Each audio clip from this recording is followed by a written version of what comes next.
ഞാൻ doctor Stanley Jones, retired senior Siddha medical ഓഫീസറാണ്. Government സർവീസിൽ നിന്ന് റിട്ടയറായി. ഇപ്പം ഞാൻ സ്വന്തമായിട്ട് ക്ലിനിക്ക് നടത്തുന്നുണ്ട്. അതുകൂടാതെ എനിക്കൊരു ഫാർമസിയുണ്ട്. നമ്മൾ കഴിക്കുന്ന ഭക്ഷണങ്ങളിൽ പലതും ശരീരത്തിന് ചൂട് വർദ്ധിക്കുന്ന സാധനങ്ങളാണ്. ഉദാഹരണമായിട്ട് കോഴിമുട്ട, കോഴിയിറച്ചി, പൈനാപ്പിൾ, പപ്പായ, ഇവയെല്ലാം തന്നെ, അച്ചാറുകൾ, തൈര് ഡ്രൈനെസ് ഉണ്ടാക്കുന്നുണ്ട്. ബോഡി ഹീറ്റ് ആവാനും അത് സഹകരിക്കുന്നുണ്ട്. ബോഡി തണുക്കാൻ ഒറ്റ സാധനമേ ഉള്ളൂ, അത് പാലാണ്. പാൽ അമിതമായിട്ട് കുടിക്കുന്നത് സ്ത്രീകളെ സംബന്ധിച്ചിടത്തോളം വളരെ നല്ല കാര്യമാണ്. പാല് കുടിക്കാതെ പല സ്ത്രീകൾക്കും ഈ ശരീരത്തിൽ ഇതുപോലുള്ള അസുഖങ്ങൾ ഉണ്ടാകുകയും സ്കിന്ന് ഡ്രൈ ആകുകയും, പാല് കൂടുതൽ കുടിച്ചാൽ സ്കിന്ന് സ്മൂത്താവും, തൈര് കൂടുതൽ കഴിച്ചാൽ സ്കിന്ന് ഡ്രൈ ആവും.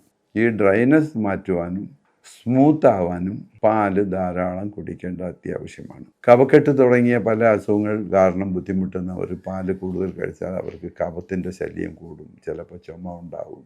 അതുകൊണ്ട് അവർ കൂടുതലായിട്ട് പാല് കുടിക്കേണ്ട, എന്നാലും കുറേച്ചെങ്കിലും പാല് കുടിച്ച് ശീലിക്കണം. പിന്നെ ഇതിന് ചികിത്സ എന്ന് വരുമ്പോൾ പലതരത്തിലുള്ള മരുന്നുകൾ ഞങ്ങളുടെ സിദ്ധയിൽ ലഭ്യമാണ്. സ്കിൻ ക്യൂർ എന്നുള്ള ഒരു ഓയിൽ വളരെ പോപ്പുലറാണ്, വളരെ ഫേമസ് ആണ്, വളരെ ഇഫക്റ്റീവാണ്. സ്കിൻ ക്യൂർ ഓയിൽ ഈ കാല് ചൊറിയുന്ന തുട, ഇടുക്കുകളിൽ 3-4 പ്രാവശ്യം പുരട്ടുകയും, അതുപോലെ ബ്രസ്റ്റിൻ്റെ താഴ്ഭാഗത്ത് ചൊറിച്ചിലുള്ള ഭാഗത്ത് പുരട്ടുകയും, കാലിൻ്റെ അടിഭാഗത്ത് ഡ്രൈ സ്കിന്നും ഈ കറുത്ത കളറും ഉണ്ടെങ്കിൽ, ചൊറിച്ചലുണ്ടെങ്കിൽ അവിടെ പുരട്ടുകയും, അണ്ടർ ആംസിൽ ഇതുപോലെ ചൊറിച്ചലും കളർ വ്യത്യാസവും ഉണ്ടെങ്കിൽ അവിടെ പുരട്ടുകയും ചെയ്യുകയാണെങ്കിൽ പെട്ടെന്ന് ആ ചൊറിച്ചൽ പൂർണ്ണമായിട്ടും മാറിക്കിട്ടുന്നുണ്ട്. പലതരം ത്വക്ക് രോഗങ്ങളും ചികിത്സിക്കുമ്പോൾ മാറും.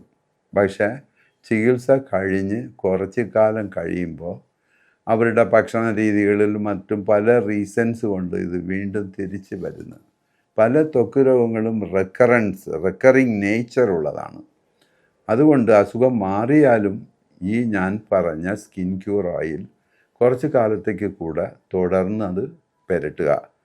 അങ്ങനെ ചെയ്യുവാണെങ്കിൽ ഈ ത്വക്ക് രോഗങ്ങൾ റൂട്ട് ഔട്ടായി പോകും, കാലറ്റ് പോകും എന്നതിൽ യാതൊരു സംശയവും ഇല്ല.